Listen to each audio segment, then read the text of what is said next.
ભરૂચ અંકલેશ્વર તાલુકાના સંજાલી ગામ નજીક કેનાલમાં નહાવા ગયેલા બે યુવકોમાંથી એક યુવક તણાઈ જવાની ઘટના સામે આવી છે, જ્યારે રિક્ષા ચાલકની સતર્કતાને કારણે એક યુવકનો આબાદ બચાવ કરવામાં આવ્યો છે।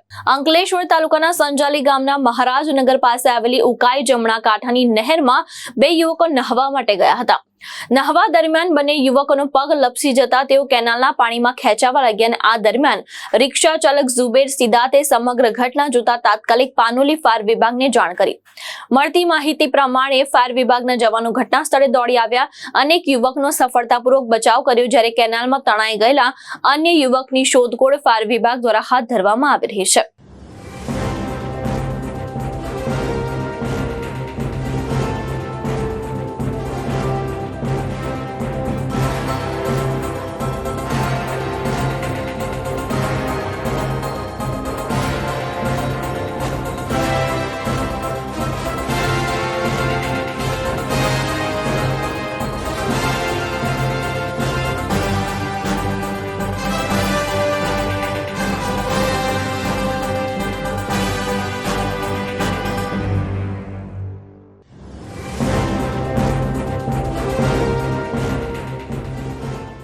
ધર્મેશ રાણા, દ્રષ્ટિકોણ ન્યૂઝ, અંકલેશ્વર, ભરૂચ।